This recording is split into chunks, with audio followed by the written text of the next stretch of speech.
Shalom Bapak Ibu semua. Semua sukacita ya. Selamat datang Ibu Ella. Ayo, kita berdoa sebentar ya saudara-saudara. Karabasya karalapa, mari kita siapkan hati saudara. Sebelum kita menerima firman Tuhan, kita berdoa dulu. Minta Tuhan untuk hadir dan menguasai. Karabasya karalapa ya ratakarasya karalapa. Tuhan, kami minta roh hikmat dan pewahyuan Tuhan, untuk kami masing-masing ini mampu mengenal Tuhan, mengenal Engkau dengan benar ya Bapa. Ya ratakarasya karalapa, Tuhan, kami berdoa Tuhan, kami minta mata hati yang terang Tuhan. Karalapasya karalapa ya ratakarasya karalapa ya ratakarasya karalapa ya ratakarasya. Tuhan, kami minta mata hati yang terang untuk dapat menerima dan membuat benih ajaib firman Tuhan ini bisa tertanam di tanah hati yang subur dan bertumbuh, berbuah dan berdampak bagi setiap kami Tuhan. Karalapasya karalapa, kami minta pelayanan malaikat untuk mengawal tempat ini. Kami minta pelayanan malaikat untuk mengawal tempat ini, mengawal ibadah sore ini dari empat penjuru mata angin, dari atas dan dari bawah. Tuhan, kuduskan tempat ini Tuhan, bentengi tempat ini dari segala yang jahat. Engkau berikan keamanan pada tempat ini Tuhan. Ya ratakarasya karalapa ya ratakarasya, untuk juga tubuh jiwa roh kami Tuhan. Tuhan, aku mau ambil kuasa dan otoritas yang telah Tuhan berikan. Aku mau ambil di bawah ilahi untuk mengikat semua roh yang akan membuat huru-hara dan kekacauan Tuhan. Ya ratakarasya karalapa, atas ibadah sore ini Tuhan, sebab firman Tuhan harus diberitakan. Ya ratakarasya, maka kami berkatakan setiap roh yang bukan daripada Tuhan, kami berkatakan keluar. Dan kami mau ikat segala yang membandel roh orang tua maupun roh jahat. Ya ratakarasya karalapa, semua yang membandel kami mau ikat, kami mau hancurkan kuasanya dalam nama Tuhan Yesus. Ya ratakarasya karalapa, Tuhan perbesar kapasitas jemaat untuk bisa menjadi pelaku firman-Mu Tuhan. Cengkerang jiwa setiap jemaat yang hadir ya Bapak, supaya penginjilan ini tidak sia-sia. Ya ratakarasya karalapa, Tuhan turunkan api Roh Kudus-Mu Tuhan, menguduskan setiap jemaat yang hadir, melawan setiap jemaat yang hadir, membangkitkan roh yang tertidur, membangkitkan roh yang loyo. Ya ratakarasya, sehingga ketika firman ditaburkan, ketika ada pengurapan yang turun atas setiap kami, itu berarti kami mendapatkan minyak, dan terjadilah dupa-dupa yang harum itu naik kepada mezbah Tuhan, sehingga seluruh ruangan ini mempersembahkan mezbah yang berharum kepada Tuhan. Ya ratakarasya karalapa, ampuni setiap jemaat yang hadir Tuhan, ampuni dosa-dosa kami terlebih dahulu Tuhan. Kami tidak mau menghadap Engkau dengan pakaian yang kotor Tuhan. Ya ratakarasya karalapa ya ratakarasya, berikan kami jubah yang baru yang bersih Tuhan, supaya kami mengharumkan nama-Mu, kami menjadi kebanggaan-Mu ya Bapa. Ya ratakarasya karalapa, kami siap untuk mendengarkan firman-Mu Tuhan. Termaterai. Haleluya, puji Tuhan. Amin. Oke, pada sore hari ini kita mau mendengarkan pengajaran tentang mezbah ya, tentang mezbah Tuhan ya, mezbah yang harum bagi Tuhan, mezbah yang layak bagi Tuhan, korban bakaran yang dipersembahkan bagi Tuhan itu yang seperti apa ya. Kita mau belajar untuk menyembah Tuhan lebih lagi, bukan penyembahan yang biasa ya. Kita mau terus naik ke next level, bukan cuma penyembahan yang biasa, yang orang-orang nyanyi biasa, nyanyi seperti penyanyi, enggak yang seperti itu. Kita mau belajar yang lebih dalam lagi, bahwa setiap kita harus mempersembahkan korban yang sampai bisa menjadi korban bakaran bagi Tuhan ya. Korban penyembahan yang bisa naik, yang bisa mendobrak tingkat-tingkat langit ya, yang bisa menjadi meruntuhkan langit tembaga, sehingga tingkat-tingkat langit itu terbuka ya atas setiap kami ya, setiap orang yang menaikkan pujian penyembahan. Yang kita buka Kisah Para Rasul 3 ayat 21. Kristus itu harus tinggal di sorga sampai waktu pemulihan segala sesuatu, seperti yang difirmankan Allah dengan perantaraan nabi-nabinya yang kudus di zaman dahulu. Jadi Kristus itu masih harus tetap tinggal di sorga sampai terjadi pemulihan segala sesuatunya ya. Firman berkata Kristus harus tetap tinggal di sorga ya. Kisah Para Rasul 3 ayat 21 ya. Jadi kita mengerti ya, akhir-akhir ini banyak sekali revival itu terjadi. kebangkitan, kelompok-kelompok, membuat kelompok, memuji, menyembah Tuhan, membuat KKR, yang minta lawatan-lawatan Tuhan di gereja-gereja, KKR di komsel-komsel, KKR di antar gereja, ya kan, KKR di rumah-rumah doa, ya kan, doa syafaat bergerombol, ada yang tiup shofar, ada yang deklarasi, ada yang berdoa, ada yang memuji Tuhan, menyembah Tuhan. Itu tujuannya untuk apa? Untuk revival, melakukan revival, kebangkitan. Ya, tujuan itu dilakukan supaya kebangkitan itu terjadi. Itu untuk apa sih sebenarnya? Untuk pemulihan segala sesuatunya. Ya, semua. Jadi pemulihan yang bagaimana, ya kan? Nah, semua revival yang sedang terjadi di bumi itu mengarah kepada yang tadi kita baca, yaitu Kisah Para Rasul 3 ayat 21, pemulihan segala sesuatu dalam semua aspek hidup kita. Ya, kita buka Filipi 1 ayat 6. Filipi 1 ayat 6. Akan hal ini aku yakin sepenuhnya, yaitu Ia yang memulai pekerjaan yang baik di antara kamu akan meneruskannya sampai pada akhirnya pada hari Kristus Yesus. Ya. Jadi Yesus yang memulai, Yesus yang memulai pekerjaan yang sudah Yesus mulai itu tidak akan dibiarkan terbengkalai. Yesus yang memulai, Yesus yang akan meneruskannya, Yesus yang akan mengakhiri juga pada hari kedatangan Dia. Ya, jadi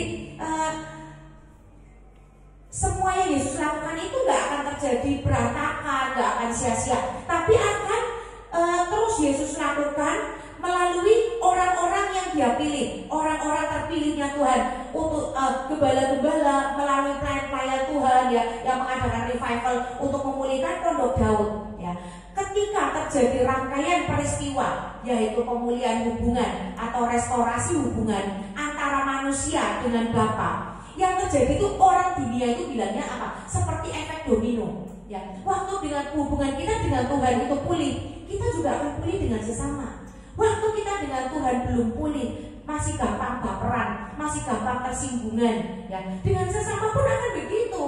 Ya, kita jadi nggak sabar terhadap sesama kita. Kita nggak jadi nggak sabar terhadap pasangan hidup kita. Kita jadi nggak sabar terhadap anak kita. Ya, kalau mau jadi ngegas, ya kan? Karena belum pulih, ya, karena belum pulih, pemulihannya belum terjadi. Tapi waktu hubungan kita dengan Tuhan itu pulih, ya, maka dengan sesama pun kita akan menjadi pulih. Hubungannya akan romantis, damai, seneng, ya kan, gembira, nggak ada permusuhan, nggak ada pertengkaran, saling merendahkan diri, saling ngalah. Ya. Itu yang terjadi. Itu namanya efek domino, ya. Dengan Tuhan pulih, dengan manusia juga pulih otomatis, ya kan. Itu namanya orang dunia bilang efek domino, ya kan.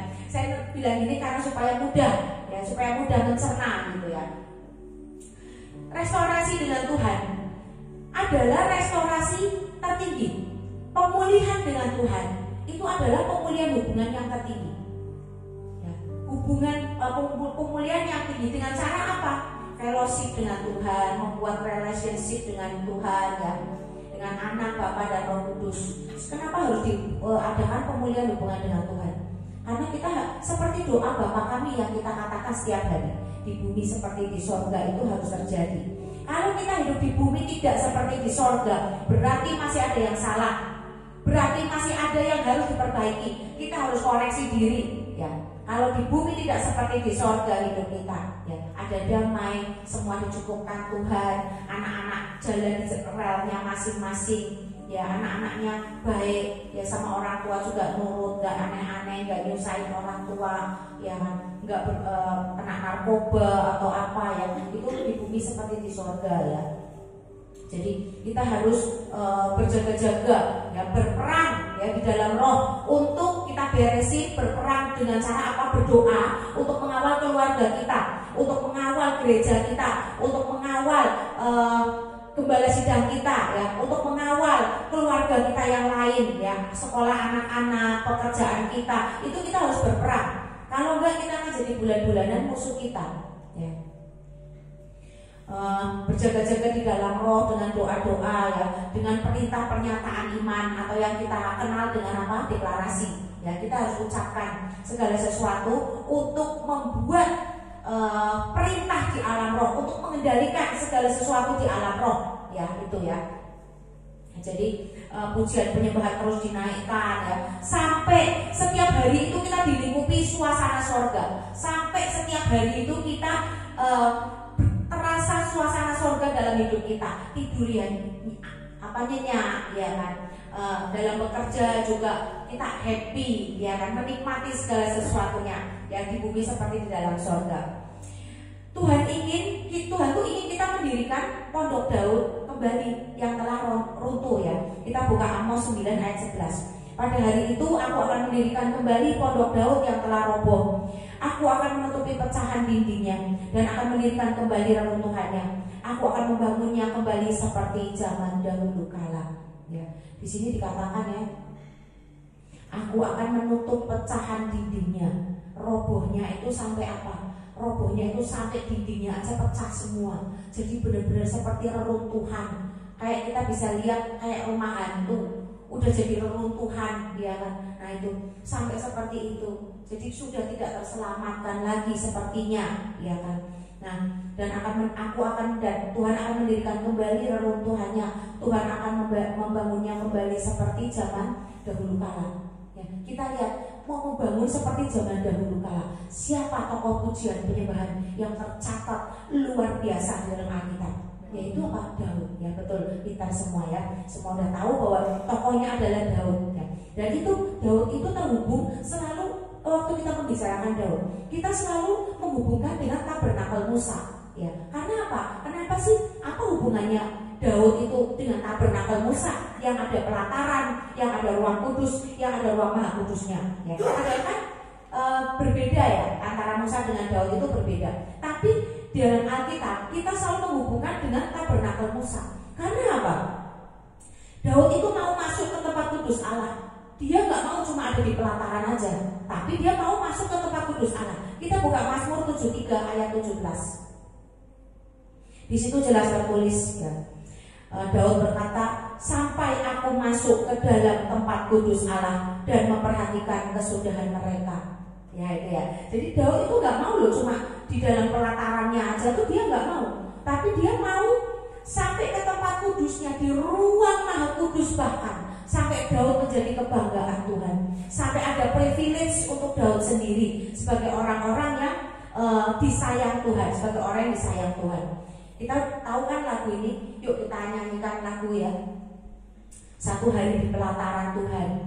Daud itu berkata, lebih baik satu hari di pelataran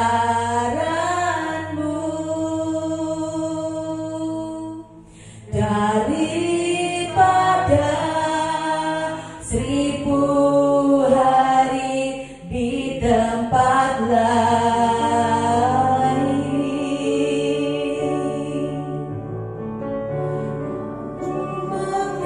Memujimu, menyembahmu, Kau Allah yang hidup. Dan menikmati semua kemurahan-Mu. Boleh jemaat saja nyanyikan sebagai deklarasi. Lebih baik satu hari di pelataran-Mu. Inilah deklarasi iman jemaat-Mu ya Bapa. Lebih baik satu hari di pelataran-Mu daripada 1000 hari di tempat lain. Karena setiap jiwa di tempat ini rindu Bapa, ingin menikmati hadirat-Mu Bapa. Biarlah Kau jamah kolawat Bapa setiap jemaat yang mengatakan hal ini Bapa. Biarlah setiap jiwa memuji Kau Bapa. Kau Allah yang hidup dan menikmati semua kemurahan-Mu.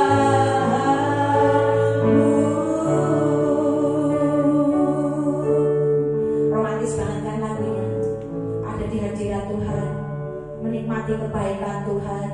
Lebih baik satu hari di pelataran. Pelataran itu adalah halaman.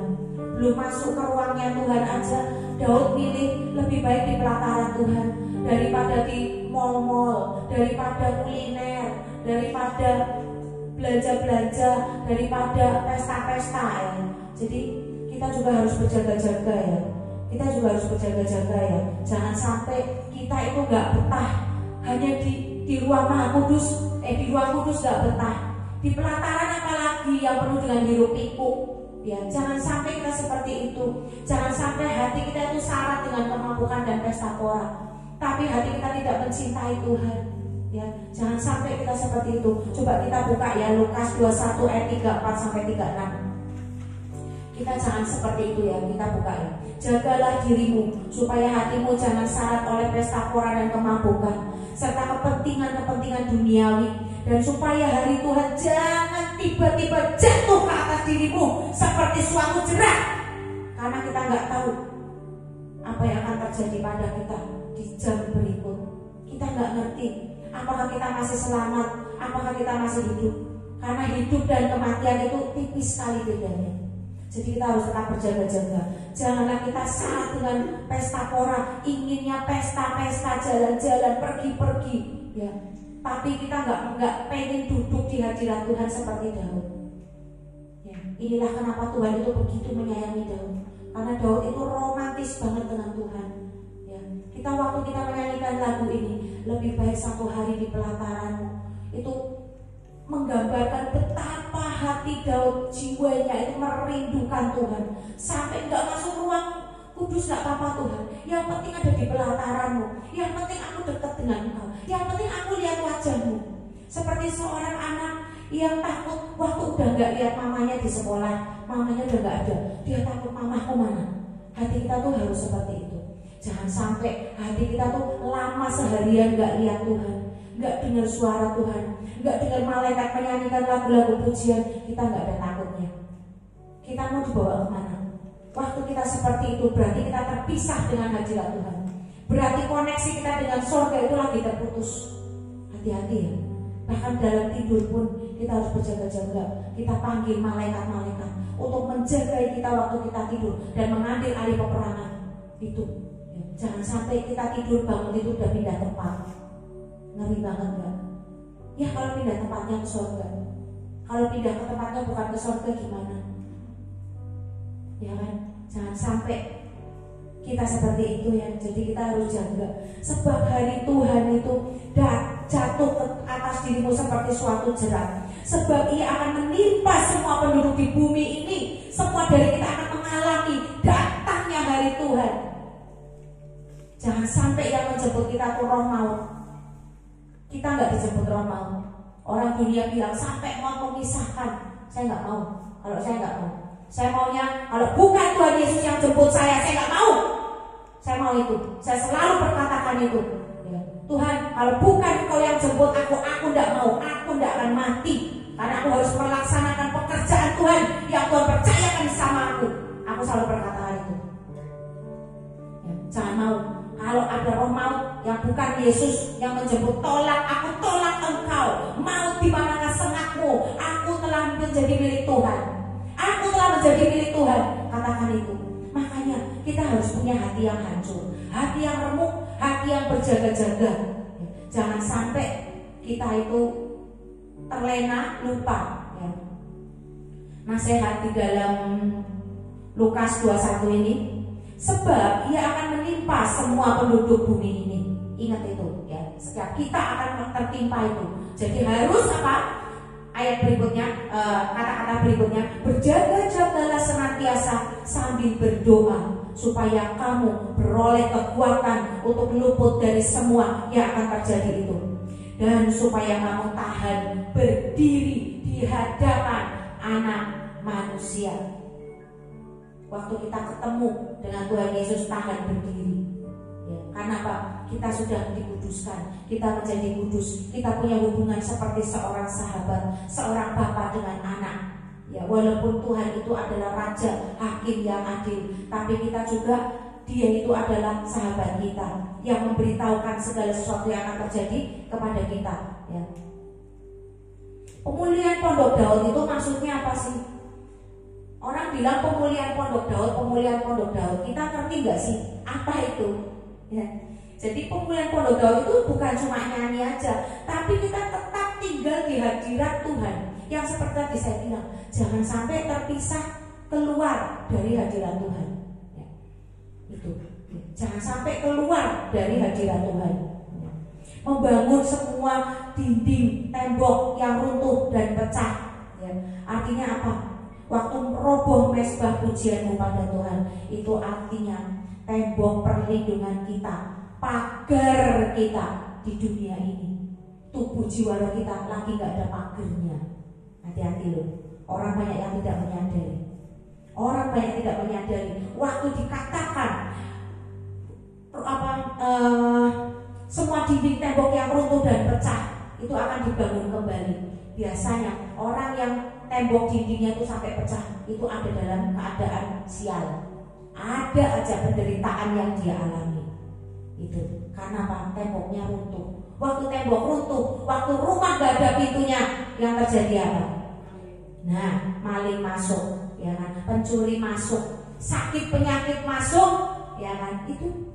Ya, jadi orang banyak yang gak menyadari. Waktu kita keluar dari hadirat Tuhan, waktu kita keluar tembok dinding pujian penyembahan kita runtuh, kita lagi gak ada pagar loh.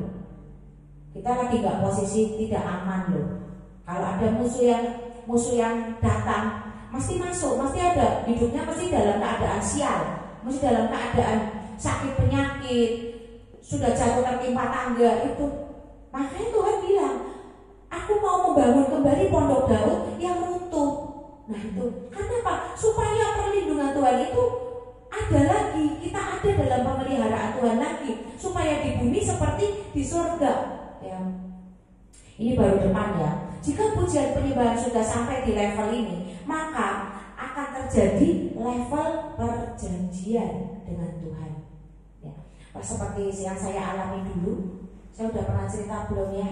Yang dimana saya ada kesulitan, saya lagi kesulitan banget dalam mendidik anak yang mulai besar, dan anak-anak saya itu pintar-pintar. Jadi kalau kita nasihatin A, dia bantahnya itu bisa B, C, D, E, F, G sampai Z.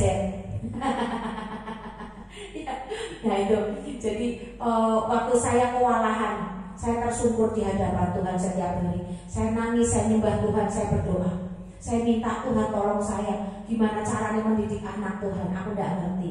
Sampai 2 minggu, selama 2 minggu itu saya tersungkur. Sampai pada minggu-minggu terakhir itu, hari-hari terakhir selama 2 minggu itu, saya bilang, "Weslah Tuhan, kalau memang Tuhan mau panggil saya sebagai melayani Engkau, mau pakai saya mau. Tapi saya minta jaminan untuk anak-anak saya diberkati, untuk anak-anak saya ada dalam pemeliharaan Tuhan. Anak-anak saya tidak mempermalukan Engkau." Nah, terus besok paginya waktu ikut ibadah morning basic, Pastor Thomas itu panggil saya. "Ya, kamu yang punya nomor telepon 2022, Tuhan mau bicara dengan kamu, aku tunggu." Padahal itu di Zoom, dan saya nggak ngerti kalau itu nomor telepon saya lupa. Terus saya dicek Kak Bakti, "Bu, itu nomornya Ibu buka kamera, buka suara Bu, Pastor Thomas mau ngomong." Wah, ternyata Pastor Thomas ngomongnya persis kayak doa saya. Kamu telah membuat perjanjian dengan Tuhan, dan Tuhan berkata deal. Nah, semenjak itu anak-anak saya tiga-tiganya berubah. Yang Raja Remidi jadi pinter kuliah. Ya, dia mulai bertanggung jawab dengan hidupnya. Ya, anak yang suka bantah jadi ditegur oleh Roh Kudus. Waktu dia bantah saya cuma diem. Tuhan katanya deal. Nah itu mana kok anakku masih bantah? Bener, nggak tahu nih. Malam tuh dia nggak bisa tidur. Ternyata dia ditegur sama Roh Kudus. "Kenapa kamu bantah mamamu? Lakukan apa yang mamamu katakan. Bener nggak, Floren?" Betul. Semenjak itu Floren berubah, ya. Dia jadi baik. Dia jadi takut sama Tuhan karena sering dapat suara Tuhan menegur dia untuk mentaati perintah orang tuanya, dan imannya terus bertumbuh naik ke next level sampai Floren jadi seperti ini. Yang tadinya orang dunia, dia jadi orang yang menyanyi untuk Tuhan, yang hidupnya untuk Tuhan, yang menjaga kekudusannya, ya, itu perjanjian. Waktu penyembahan kita benar-benar disertai dengan air mata yang bercucuran, sampai kaki kita itu nggak kuat untuk berdiri, sampai kaki kita pengen tersungkur di hadapan Tuhan. Itu adalah penyembahan yang sebagai korban bakaran. Ibarat korban itu adalah korban bakaran. Ada air mata yang tercurah, ada air mata yang tumpah, sampai akhirnya Tuhan gak tahan untuk memberkati saya.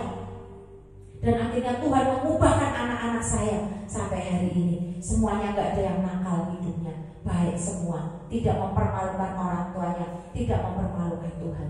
Ya, itu sampai kepada level perjanjian, sampai pada Tuhan membuat perjanjian untuk memberkati. Nah, di sini Roma 8 ayat 28 sampai 30 mulai digenapi, yaitu Tuhan memilih kita, memanggil kita untuk apa? Dibenarkan. Sesudah itu untuk apa? Dimuliakan oleh Tuhan. Bangga gak sih? Bangga gak sih jadi orang yang dipilih Tuhan? Kalau saya bangga banget. Karena apa? Gak semua orang dipilih Tuhan. Kita yang dipanggil Tuhan untuk masuk dalam panggilannya itu mau dibenarkan. Habis dibenarkan, dikuduskan, lalu dimuliakan. Bayangin orang dimuliakan itu seperti apa? Kita harus buat itu. Kita harus berusaha sampai hati kita itu waktu menyanyi menyembah Tuhan, bahkan waktu berdoa aja bisa menyanyikan doa yang kamu doakan. Kamu bisa menyanyikannya buat Tuhan. Itu adalah wujud korban bakaran di akhir zaman ini. Karena apa? Sudah banyak hati yang menjadi dingin, kasih yang menjadi dingin, orang yang tawar hati karena kesukaran hidupnya, karena dosa dia yang menjauh dari Tuhan, yang dimana pagar-pagar dinding-dindingnya itu lagi runtuh dan hidupnya lagi dalam kesesakan. Ada banyak orang yang mengalami seperti itu. Jadi gak gampang untuk kita punya hati yang bisa mempersembahkan korban bakaran bagi Tuhan. Hati kita harus hancur dan remuk dulu. Biarlah apa yang menjadi hati kita hancur dan remuk, biarlah itu niat dari kita sendiri. Doa kita, ya, hancur hati permasalahan kita ngadu cuma sama Tuhan dengan hati yang hancur. Jangan sampai kita ndablek terus peristiwa yang menghajar kita. Jangan sampai kita ndablek nggak manggil Tuhan, malah cari orang, minta bantuan orang untuk menyelesaikan masalah kita. Itu hati yang ndablek, hati yang bebal. Nggak cari penciptanya, udah jatuh tertimpa tangga masih ndablek. Nggak mau cari Tuhan, nggak mau kembali kepada Tuhan. Terus mau jadi apa? Ya, jadi waktu kita tersyukur, waktu kita menaikkan korban bakaran kepada Tuhan, dan kita setia ikut duduk dalam ibadah-ibadah, maka minyak itu akan turun. Minyak itu yang akan membakar korban yang kita persembahkan kepada Tuhan. Sehingga minyak waktu kita berapi-api kepada Tuhan, nangis di hadapan Tuhan, menyembah dengan luar biasa, saking rindunya ketemu Tuhan, sampai lagu penyembahan aja bisa membuat kita nangis dan tersungkur. Itu karena hati yang rindu. Itu adalah api yang besar. Ada api yang besar dalam tubuh jiwa roh kita. Itu artinya itu. Waktu gembala kita berdoa melepaskan pengurapan, ada pengurapan yang turun dari surga, maka api ketemu minyak akan terbakar, dan itu menjadi korban yang harum. Seperti dupa itu dibakar lalu asapnya naik ke atas. Itu korban bakaran itu seperti itu, ya. Waktu itu saya pernah dapat suara Roh Kudus. Saya disuruh belajar, pelajari korban bakaran, korban sembelihan seperti apa. Ternyata saya baru kemarin dapat jawabannya. Saya merenung. Saya tahu banyak hal, tapi saya nggak ngerti kalau korban bakaran, korban sembelihan itu adalah yang seperti itu. Ya, kadang orang bingung mengimplementasikan dari perjanjian lama di perjanjian baru ini seperti apa. Ada nggak semua orang itu bisa mencerna. Kita harus berdoa, minta hikmat, minta pewahyuan sampai Tuhan berkata. Kemarin waktu saya datang di MBPJ Pontianak, lah tamu undangan yaitu Pastor Timothy Parangkuan itu menerangkan tentang korban sembelihan, korban bakaran. Di situ suara yang sama datang, ini yang aku mau, ini yang aku mau.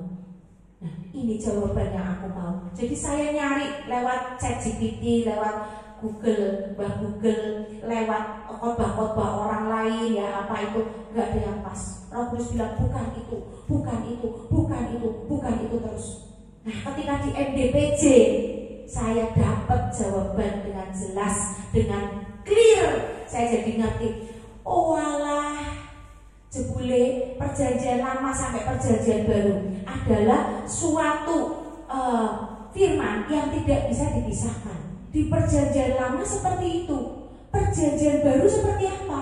Ya ini, hati yang menyembah, yang sampai tersungkur, yang sampai kaki kita itu nggak bisa kuat berdiri. Ya, itu adalah korban bakaran bagi Tuhan. Nah, waktu kita setia, duduk dalam ibadah, dalam satu penggembalaan, maka pengurapan dari gembala itu yang akan membakar korban itu sampai naik, sampai jadi asap yang bisa naik ke hadirat Tuhan. Ini loh, kenapa Tuhan minta kita itu setia? Karena ada hubungannya. Korban bakaran, korban sembelihan itu adalah kesetiaan di dalam satu wadah. Di dalam satu wadah, kalau kita setia, Tuhan akan menguji kita. Inilah kenapa ada doa-doa yang tidak deal-deal, pergumulan yang tidak deal. Karena apa? Tuhan belum melihat kesetiaanmu. Tuhan belum mendapatkan itu. Untuk jadi korban bakaran yang mendatangkan di bumi seperti di sorga, butuh korban bakaran, butuh korban sembelihan. Ada daging yang diiris, ada daging yang diiris, di mana kita pengen itu, pengen ini, pengen itu. Tapi Tuhan bilang, enggak, kamu belajar setia. Saya juga tertarik, saya juga pengen ngikutin datang. Ada yang gereja yang undang, ada gereja yang undang siapa. Saya juga pengen datang. Tapi Roh Kudus bilang apa ke saya? Kenapa saya nggak pernah mau datang? Firmanku belum cukup bagimu. Firmanku belum cukup bagimu. Kalau firmanku belum cukup bagimu, berarti kamu kurang duduk diam di kakiku. Kamu belum merenungi firmanku siang dan malam. Itu yang Tuhan tegur ke saya. Saya takut loh. Iya. Kenapa firmannya kok aku pengen kesana kesini? Padahal duduk diam di kaki Tuhan, itu firman Tuhan itu bicara. Baca firman sebanyak-banyaknya, pasti Tuhan akan bicara. Dan mulai sejak saat itu saya nggak mau lagi datang ke gereja mana. Saya nggak mau. Saya pengen duduk di kaki Tuhan. Oke Tuhan, saya mau duduk di kakimu. Tuhan mau bicara kepadaku Tuhan. Bicara kepadaku. Kalau kau Tuhan yang hidup, Tuhan mau bicara. Tegur aku, didik aku, selidiki hatiku, sampai aku bisa menemukan, mempersembahkan korban yang benar di hadapanmu. Sampai aku menjadi orang yang setia seperti Daud. Gak belok ke kanan ke kiri. Saya mau doa saya dijawab Tuhan. Dan saya menemukan ayat di dalam, saya lupa ayatnya, yang di Mazmur yang berkata Tuhan dekat dengan orang-orang yang hancur hati, kalau nggak salah, dan orang-orang yang duduk di dalam kesetiaan. Nah itu. Jadi terus ayat berikutnya ada lagi, Tuhan mendengar doa-doa orang-orang ini. Nah ini, doa kita dikabulkan kalau apa? Kalau kita mempersembahkan korban bakaran yang benar di hadapan Tuhan, dan kita setia, kesetiaan kita teruji. Nah itu, walaupun saya ini kesetiaan teruji itu nggak gampang. Kesetiaan teruji itu adalah menyalipkan daging. Waktu kita diproses, kita ada masalah di dalam gereja kita kena batunya, kita dikerjain misalnya sama orang, ya. Tapi kita nggak memilih keluar. Tapi kita memilih untuk kita setia duduk di sini, karena saya tahu kita sedang diuji sama Tuhan. Lulus nggak?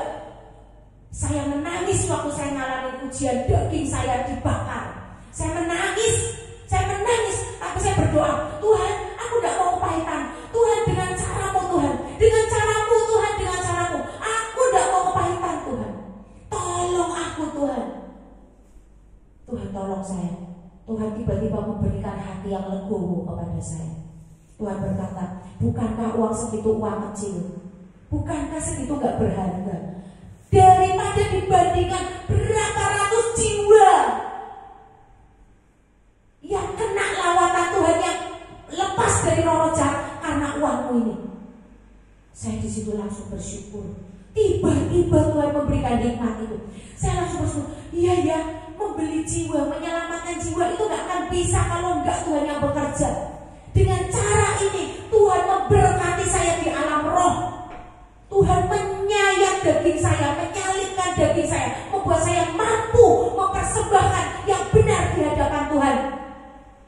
Tuhan memisahkan, melepaskan saya dari roh mamon, dari roh cinta uang. Eman-eman ya, uang segitu buat kayak gini, eman-eman buat KKR.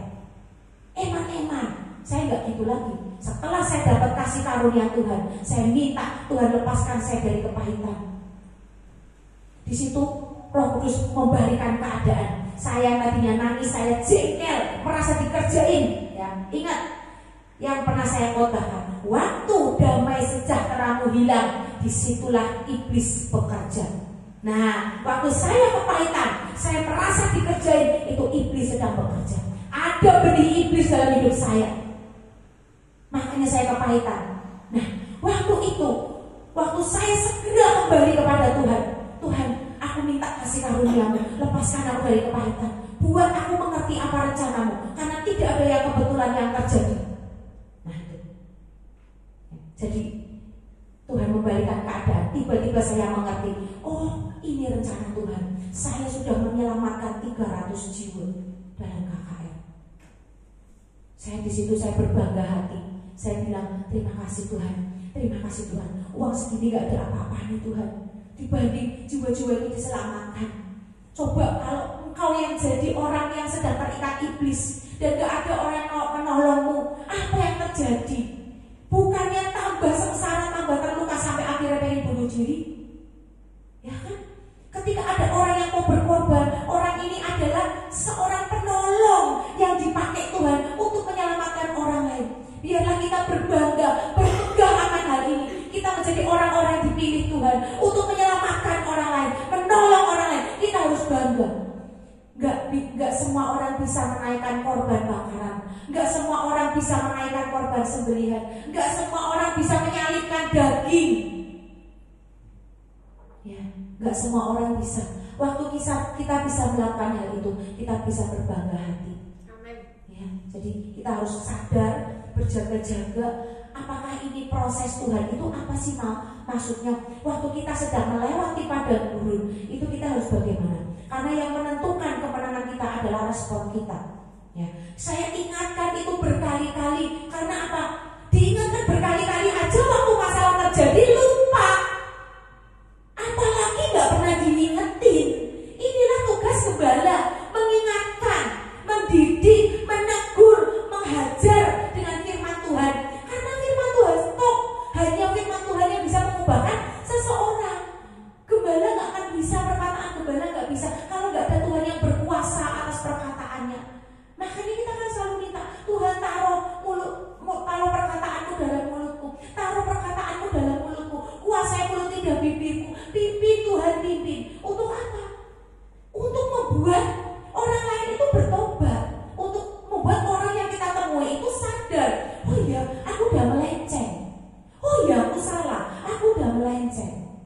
Ini ya, jangan sampai kita melenceng lalu akhirnya jauh dari Tuhan, keluar dari pelataran Tuhan, bahkan bukan dari ruang kudus lagi, dari pelataran, udah di pelataran keluar juga.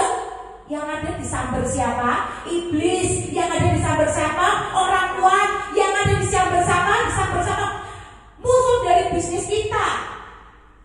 Tuh, bahaya keluar dari hadirat Tuhan.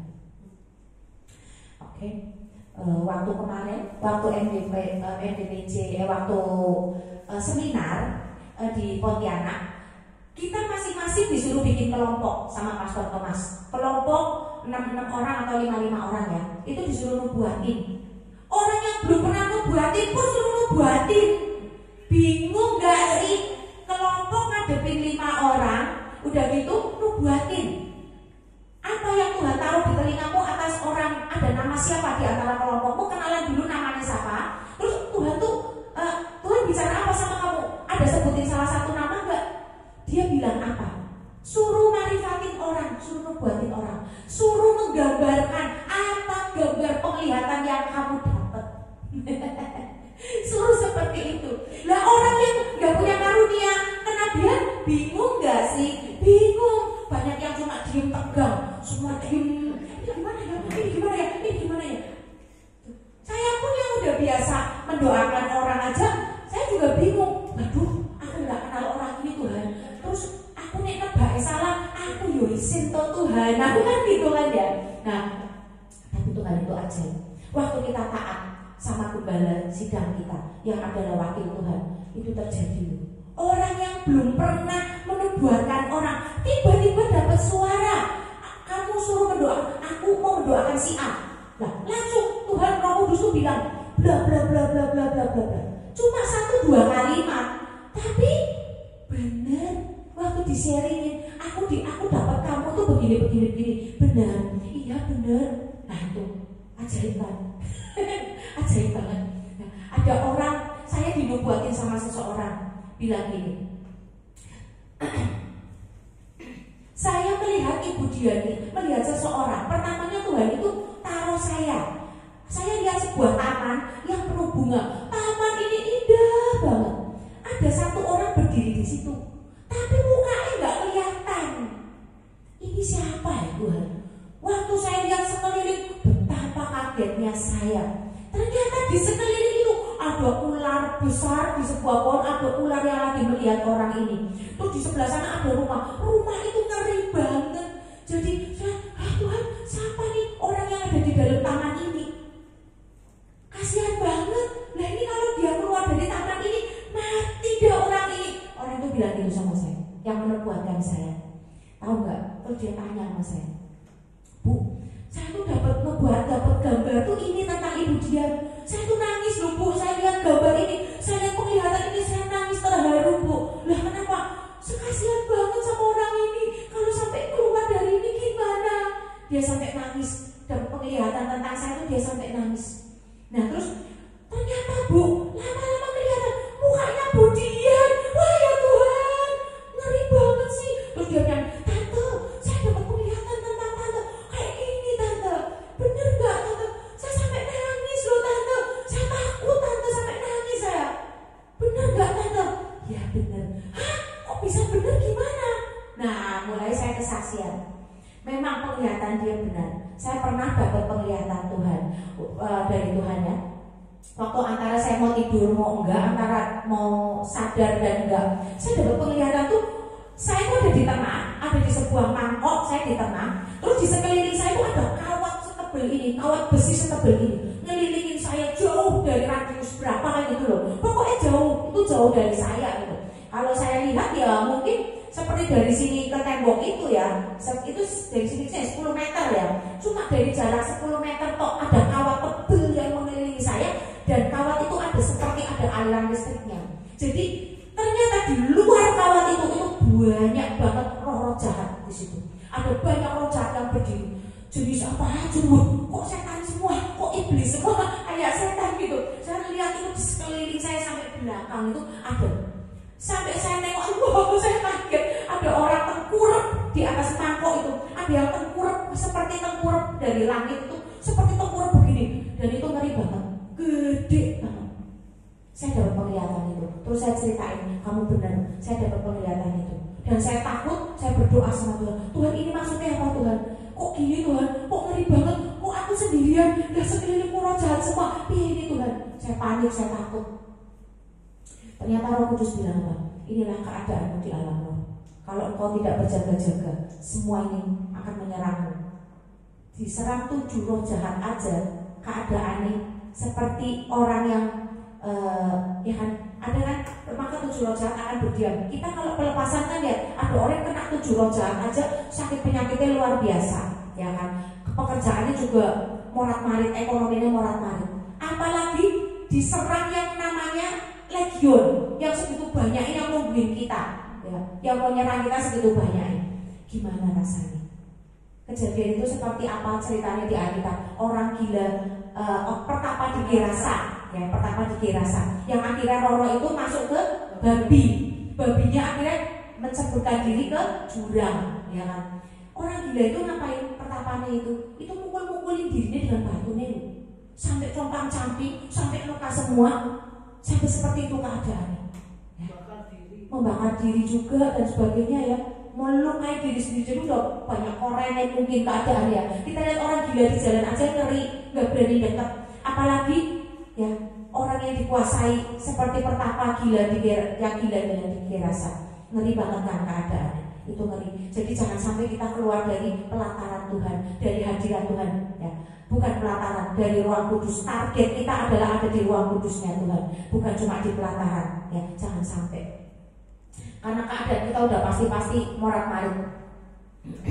Ya, jadi keadaan kita waktu kita menyembah sampai di level ini akan ada banyak kesembuhan dan restorasi, akan ada nubuatan yang digenapi, janji-janji Tuhan mulai digenapi. Ya. Pujian penyembahan pada Tuhan itu harus didasari dengan cinta dan kerinduan ingin dipeluk Tuhan. Ya. Kita harus minta sama Tuhan untuk diberikan hati yang punya rasa untuk mengungkapkan, merasakan cinta Tuhan dan mengungkapkannya dalam Mazmur. Kita harus minta itu sama Tuhan. Kalau hatimu nggak pernah merasakan luka, hatimu nggak merasa ditegur, dididik, ada korban, hati yang pernah terluka, nggak ada goresan dalam hatimu, itu engkau tidak akan belum tentu disukai Tuhan. Kita harus sadar itu. Siapa sih orang yang disukai Tuhan? Lihat Daud kayak apa hidupnya? Dia orang yang dibuang, dia kan. Bahkan waktu kumpul dengan Nabi Samuel pun dia itu nggak dianggap. Keluarganya Daud, saudara-saudara Daud itu melayani raja-raja. Daud malah disuruh menggembalakan domba yang cuma beberapa ekor. Ya, kayak apa hatinya sakitnya? Tapi dia nggak menangis, dia nggak memberontak, tapi dia mencari Tuhan. Jadi ini yang mau kita. Rahasia ini loh yang banyak orang nggak tahu. Kalau hati kita tuh belum pernah merasa nggak ada goresan, ukiran-ukiran perjalanan cinta kita bersama Tuhan, belum tentu Tuhan itu suka sama kita loh. Ya. Kita sadar nggak, Tuhan, kau tuh suka nggak sih sama aku? Pernah nggak kita ada pertanyaan itu? Kenapa? Pernah nggak tanya itu? Aku pernah tanya, Tuhan sebetulnya Tuhan itu suka nggak sih sama aku? Tuhan itu berkenan nggak sih sama aku? Apa sih aku di matamu Tuhan? Engkau tuh kenal aku enggak? Sejauh ini kenal aku enggak? Kenalnya aku tuh seberapa sih? Seperti apa aku di matamu? Minta, tanya sama Tuhan. Nanti bawa dalam doa, Tuhan aku mau menjalin hubungan denganmu. Biarlah hatiku dipenuhi dengan goresan-goresan. Saya kalau berdoa minta sama Tuhan apa? Tuhan berikan aku hati yang hancur. Entah itu aku dalam keadaan gembira, entah itu dalam keadaan kelimpahan, aku megang duit banyak, lagi sukacita, beri aku hati yang hancur. Karena hati yang hancur itu adalah pengendalian diri loh. Orang yang tidak bisa mengendalikan diri seperti tembok kota yang tembok bentengnya runtuh, gampang diserang iblis. Saya minta itu sama Tuhan. Makanya saya itu orangnya gampang nangis, gampang mewek. Karena apa? Saya minta hati yang hancur, yang bisa merasakan hati orang lain, yang bisa merasakan hati teman kita yang lagi kesusahan, yang bisa merasakan hati orang yang lagi minta dikonselingin. Dengan kita melatih roh kita, otot kita dilatih untuk kita bisa merasakan itu, kita akan bisa merasakan hati Tuhan. Nah itu, latihannya seperti itu. Kalau kita nggak mau digores dikit pindah gereja, digores dikit nggak mau ibadah, gimana kita mau mengalami menaikkan korban bakaran buat Tuhan, korban sembelihan buat Tuhan? Ya, ngeri banget. Jangan sampai kita diproses karena bebal, diproses sampai kita harus kayak keluar dari neraka. Selamat, tapi kayak dipanggang dulu di neraka. Akhirnya selamat. Ya, tapi kayak dipanggang dulu di api neraka. Rasanya gak karu-karuan. Jangan sampai kita diproses Tuhan sampai seperti itu loh. Segera kembali ke Tuhan. Waktu kita jauh, segera kembali ke Tuhan. Jangan main-main. Keluar dari pelataran. Hati-hati. Yang nunggu siapa? Musuh. Ya. Oke.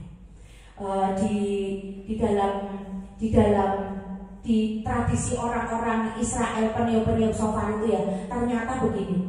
Orang-orang Israel di sana itu kalau punya shofar itu nggak mau shofarnya dikasih parfum.